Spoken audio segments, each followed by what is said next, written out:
les amis, aujourd'hui je vous propose une petite revue sur la présentation du setup Torrent de chez Thunderhead Création, que vous trouverez plus facilement avec marqué THC à droite à gauche. Donc on va parler du packaging pour commencer. Donc ça va se composer comme ceci, donc une pochette tissu souple. Vous aurez une petite étiquette comme ça avec les couleurs. Donc une pochette qu'on va venir ouvrir tout simplement. Et à l'intérieur on va retrouver un étui en alu comme ceci qui va venir se visser ou dévisser pour le bouchon. Donc voilà, à l'arrière vous aurez le petit scratch code d'authenticité, c'est très simple comme étui. Et à l'intérieur tout simplement le tube Torrent et la petite notice explicative avec les mises en garde qui sont relatives au méca, tout en anglais. Voilà. Et ensuite au niveau donc du packaging, on aura aussi pour le RDTA, on aura comme ceci, c'est toujours le même principe, une pochette en tissu. La couleur change, après il y a la petite étiquette avec les couleurs respectives pour le RDTA, pour la couleur qu'on aura choisi. Donc on va venir l'ouvrir, on aura le petit étui en alu aussi et la pochette avec la notice, le petit carton de garantie qui elle aussi sera en anglais, les joints de rechange, on aura quelques vis de rechange, une petite clé Allen pour faire vos montages et on aura aussi un pin BF. Donc on va le voir vite fait, comme ça on y sera passé et on n'en parle plus. Donc le pin BF qui lui aura un petit joint dessus et on le voit, il y a le trou qui va sortir des deux côtés pour la montée de jus quand vous allez sconquer, si vous le montez sur une box BF ou quelque chose dans le genre. Donc l'étui en lui-même, donc comme je disais, c'est le même principe que pour le tube, il va être comme ça, c'est une petite boîte en alu qui va être à visser, dévisser. On aura dessus le petit scratch code d'authenticité et en dessous, voilà les infos en disant que dedans il y a le RDTA, le pin, la clé Allen, un petit sachet de joint de rechange. Et vous aurez pareil sur la boîte pour le tube, il dira ce qu'il y a à l'intérieur. Donc là on va venir, donc pareil dévisser, voilà, et on se retrouve avec ça en fait. L'atto va venir être vissé en fait sur la base, à visser dévisser, donc c'est pratique, on peut la poser, ça tient droit, c'est assez pratique, assez sympa comme truc pour faire vos montages, si vous voulez pas faire sur une box ou un ohm-mètre, c'est assez sympa. Donc normalement en plus il y a ce genre de Pyrex qui va être en plastique, en PVC, qui est fourni en plus du Pyrex normal. Moi malheureusement le Pyrex normal je l'ai cassé en sortant le Torrent pour vous en faire la revue. Voilà, donc maintenant on va passer donc aux caractéristiques du tube. Donc le tube, c'est un tube qui va être en laiton et cuivre, donc il va donner quand même une bonne conductivité. Sur certains modèles comme celui-ci, ça va être une peinture sablée dessus, donc je trouve l'effet assez sympa.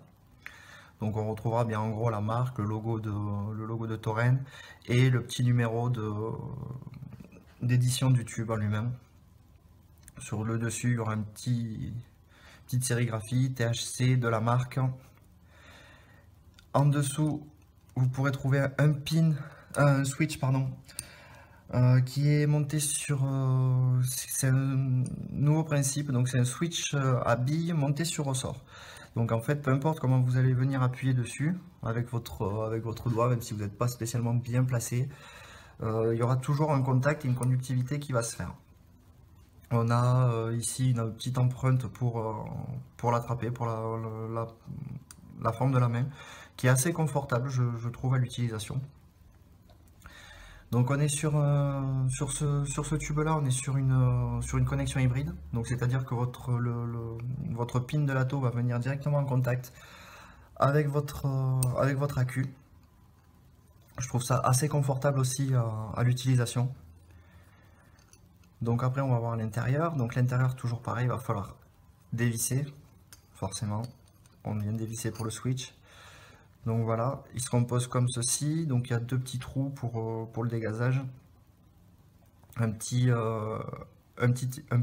isolateur qui va être mis autour. Donc voilà, le switch est assez épais, assez lourd. Il n'est pas désagréable, il est assez sympa vraiment l'utilisation de ce switch. Donc l'intérieur, voilà, vous voyez un petit peu la matière, la couleur et la matière. Donc c'est un tube qui va accepter de l'AQ en 21700, en 2700 ou en 18650 avec l'adaptateur qui est fourni. L'AQ, lui, comme d'habitude, n'est pas fourni, évidemment. Donc voilà pour un peu la description du tube. Non, il fait donc 26 mm de diamètre et il vient se resserrer sur le bout pour faire du 24, pour accepter un atto en 24, pour faire quelque chose de relativement plus flush.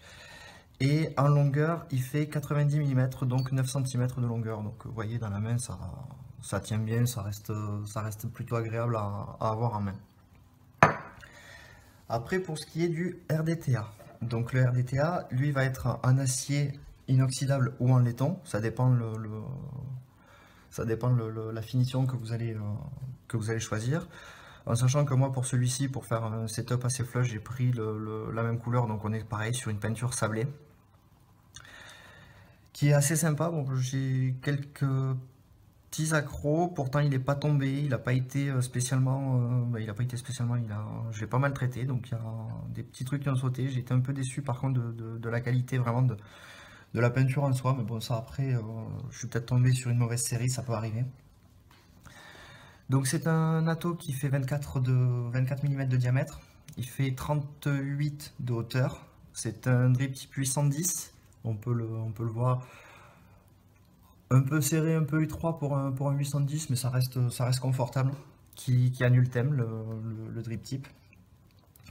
Donc on va avoir une Connectic 510, donc une Connectic 510 en plaqué or. Moi c'est la Connectic classique, je vous ai montré tout à l'heure le pin BF. Donc voilà, on aura un petit réservoir de 2 ml. Donc on va venir dévisser, la vis est très longue. Donc voilà, qu'on va pouvoir retirer, hein, évidemment, avec un petit joint. Hop, voilà. Donc là, on va pouvoir remarquer le trou de ce côté et de ce côté, donc qui vont correspondre justement à l'ouverture du pin BF. Et on aura l'accès pour venir plonger le coton. On aura les 4 arrivées de liquide, puisqu'on est de base sur un modèle en dual coil. Après, vous pouvez l'adapter en simple coil. Je suis pas trop fan du simple coil parce que il n'y a pas d'obturateur qui est prévu pour les arrivées de liquide, donc je trouve pas spécialement adapté au simple coil, mais ça reste faisable. Donc après on va avoir la cloche, donc qui va se composer comme ceci. Donc il y a une petite partie avec les trous des airflow, là la partie qu'on va venir tourner pour régler justement les airflow. Donc on va pouvoir venir mettre directement en face et venir gentiment fermer. Alors, on aura un joint sur la cloche sur le top cap, et le drip tip avec le joint qui va être intégré, le joint du drip tip qui va être intégré au top cap. Voilà. Donc quand on va regarder l'intérieur, donc sur celui-ci on est sur du laiton. On a deux petits ergots là qui vont venir se loger en fait dans les arrivées dans les deux trous pour recharger le liquide en fait. Ça va permettre d'éviter que la cloche puisse venir à tourner, ne pas se mettre en face des airflow. Pour le plateau, on est sur un plateau donc qui va avoir des postes à 45 degrés, donc incliné, légèrement penché. Ce qui va permettre d'avoir quand même une facilité de montage. On va avoir les vis qui vont être donc pareil à 45 degrés, donc qui vont être relativement bien placées. Ça va être assez facile au niveau du montage, assez agréable. Donc je sais pas si on va bien voir là oui. Les airflow donc arrivent comme ça, penchés. On voit des petits trous de l'autre côté. Donc voilà, c'est des trous, c'est des arrivées d'air à 28 aérols en nid d'abeille. Donc des petits trous qui représentent un nid d'abeille. Moi pour le coup il est déjà monté. Avec des coils en fusée de serpent en NI90. Donc on va venir le mettre sur une petite box électro pour vérifier qu'il n'y ait pas de soucis et tout ça. Donc voilà. Donc mes coils sont détectés à 0,18. Donc voilà, c'est au niveau du montage, il est vraiment assez simple. Vous venez dévisser, vous rentrez le coil, vous resserrez. C'est nickel. Après, il n'y a plus qu'à redresser, à faire le rodage classique. Surtout, toujours quand vous faites un montage sur un matériel comme celui-ci, on est sur du méca, donc on n'hésite pas à mettre soit sur un ohmmètre, soit sur une box électro pour pouvoir tester. On voit que la valeur de résistance est détectée et la bonne. On voit que si on fait fire, il n'y a pas de message d'alerte ou quoi que ce soit. Donc voilà, on va être relativement bon. Donc comme je disais pour le simple coil, je trouve qu'il va pas être super adapté dans le sens où on n'a rien pour venir boucher les trous. Donc vous allez mettre en simple coil une patte d'un côté, une patte de l'autre, enfin voilà, du simple coil basique. Sauf qu'au moment où vous allez mettre votre coton, au bout, il va falloir le diviser justement pour le rentrer dans les trous. Donc il n'y aura pas beaucoup de coton. Après, la capillarité se fera bien. Le défaut qu'il y a, c'est que le moindre mouvement, pour peu que vous veniez à le pencher ou quoi, vous ne pourrez pas mettre énormément de coton et donc forcément ça va déborder. Et là, vous aurez des fuites. Après, c'est faisable de le faire comme ça, il n'y a pas de souci, c'est faisable. Mais je ne le trouve pas super adapté pour ça. Donc on est sur un atto qui a, au vu de ces airflows, qui aura un tirage quand même relativement serré. Malgré ça, on reste sur quelque chose qui est beaucoup plus orienté en vapeur qu'en saveur. Même si la restitution de saveur reste bonne. C'est pas non plus un atto qu'on va prendre exclusivement pour la saveur.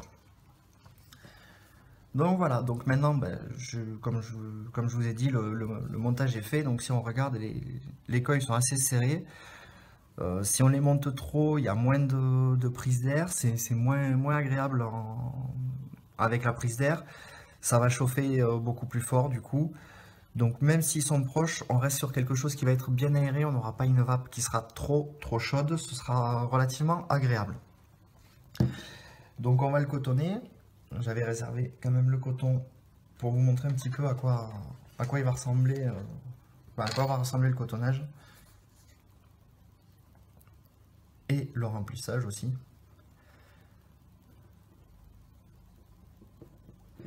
Donc on va venir tout simplement passer, comme tous les coils, on va venir passer le coton à l'intérieur.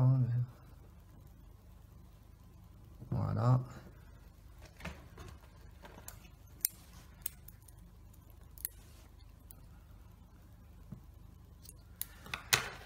Donc après c'est une cuve de 2 ml comme je disais, donc il n'y a pas une grosse contenance, donc ça sert à rien de mettre trop de coton dans les arrivées de liquide, enfin trop de coton, de descendre trop profond, parce que du coup vous allez perdre de la contenance en liquide dans votre réservoir, et en sachant que quand vous allez vaper, de toute façon il sera toujours plus ou moins penché, donc de toute façon le jus viendra toucher les mèches et ça fera de toute façon une bonne capillarité, ça va remonter, il n'y aura pas de souci. Donc voilà, on a les deux mèches, on les écarte un peu et on va venir tout simplement le glisser à l'intérieur de l'arrivée de liquide.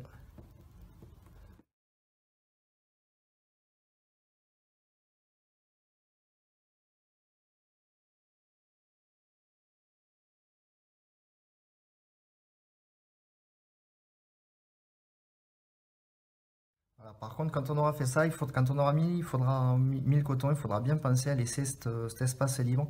Donc comme j'expliquais, pour les petits ergots qui sont là, pour qu'ils viennent rentrer dedans, et puis de toute façon c'est par là où vous allez remplir le liquide, donc si jamais vous venez à pas laisser la place, ben, vous n'allez pas pouvoir remplir tout simplement.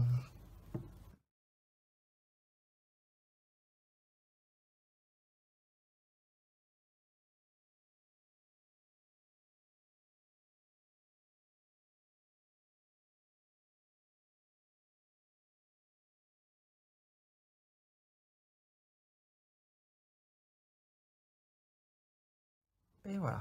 Donc après on a l'avantage que c'est un RDTA, donc on va pas s'embêter en fait pour le coton. Ça va être le principe d'un dripper, sauf qu'il faudra juste venir le plonger, qu'il fasse sa capillarité, donc il n'y a pas de souci, il n'y a pas besoin de se prendre la tête pendant des heures. C'est quand même assez agréable en soi. Euh, ça, que je trouve, ouais, ma fiole. Donc, je vais prendre, moi, du Wasabi Shot de chez Bevapor. Donc, on va venir imbiber les cotons, comme d'habitude. Vous connaissez les montages.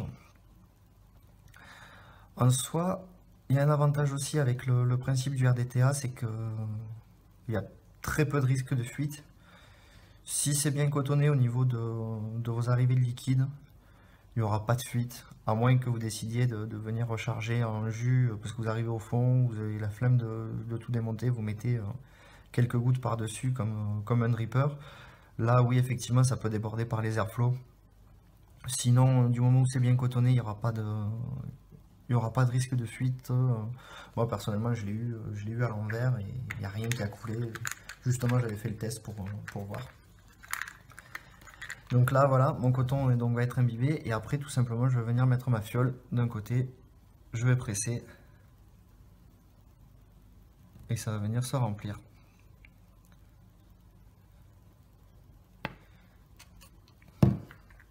Donc voilà, c'est très simple. L'avantage, c'est qu'il y a un trou de chaque côté. Donc d'un côté, on remplit le liquide. De l'autre côté, il y a la prise d'air. Donc il n'y a absolument aucun souci. Et donc après, on va venir voir, on va venir tester. Donc on est bon.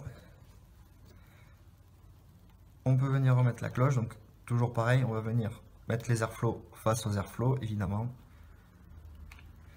Et voilà. Donc pour le coup, il va être monté. Donc on va le garder là. On va s'occuper de monter le tube, qui est très simple, hein. Moi, de mon côté, je vais marcher donc avec un 18650. On vient le mettre dans l'adaptateur. On vient le glisser, on vient visser.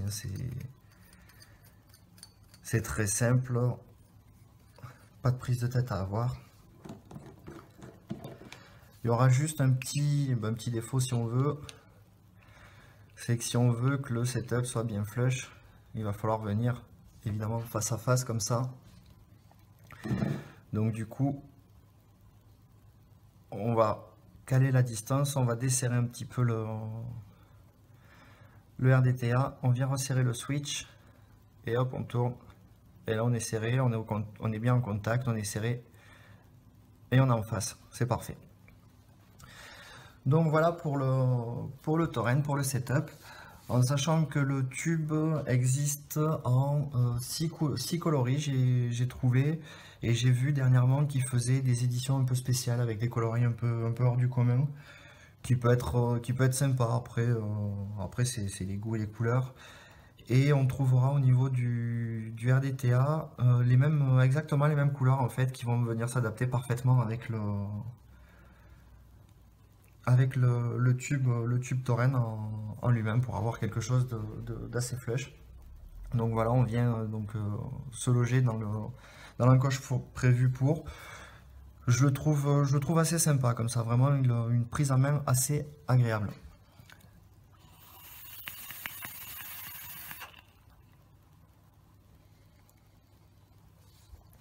Voilà, on est sur quelque chose même avec un RDTA qui est avec un 18650 pardon, qui est assez confortable, qui est assez réactif. Là, comme je disais, mes coils sont à 0,18, donc on est bien, c'est réactif, c'est vraiment pas mal.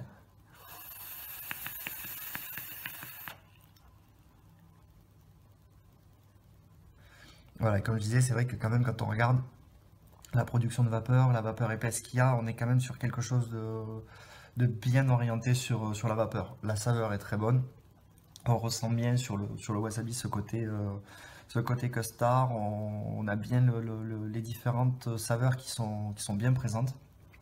Donc voilà, moi, pour mon avis, comme je disais, au niveau du tube, vraiment rien à dire. Je le trouve très confortable, solide. Il est assez lourd quand même.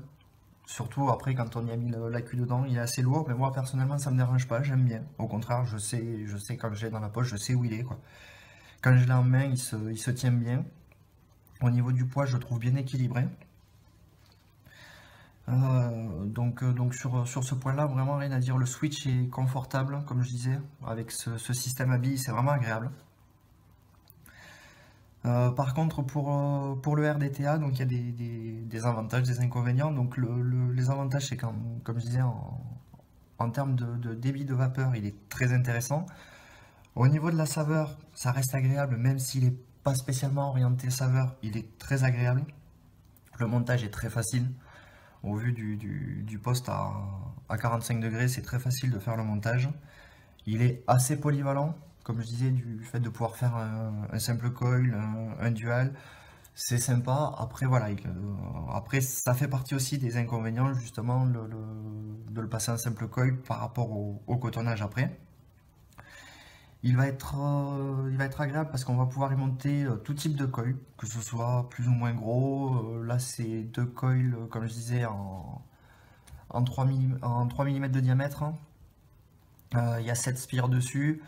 Bon, le fil est pas large, mais bon, du coup, voilà, on voit quand même qu'il y a suffisamment de place. Par contre, du coup, dans les inconvénients, ce que je vais y trouver, c'est qu'il a un tirage qui est un peu trop serré pour moi. Je suis plus partant pour des trucs un peu plus aériens, surtout sur du matos comme ça. Après, ça, c'est personnel. Au niveau des vis, après, sur le plateau, je les trouve un peu faiblards. Après c'est peut-être tout simplement parce que je suis habitué à autre chose, à du cruciforme ou quoi, je sais pas, mais je les trouve un peu légères en termes de qualité, donc à voir à la longue ce que ça peut donner. Notre inconvénient, mais bon après ça, c'est pas forcément sur celui-ci, c'est un inconvénient général, c'est que le laiton à l'intérieur va oxyder relativement vite, je trouve.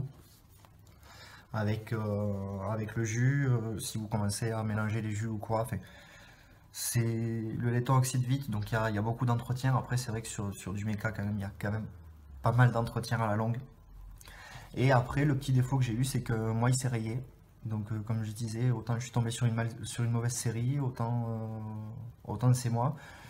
Mais voilà, il est jamais tombé de ma poche ou de quoi que ce soit. Et pourtant il y a les rayures. Dans la poche, je ne l'ai pas mis avec les clés. Donc voilà, je sais pas, ça a rayé, je sais pas pourquoi.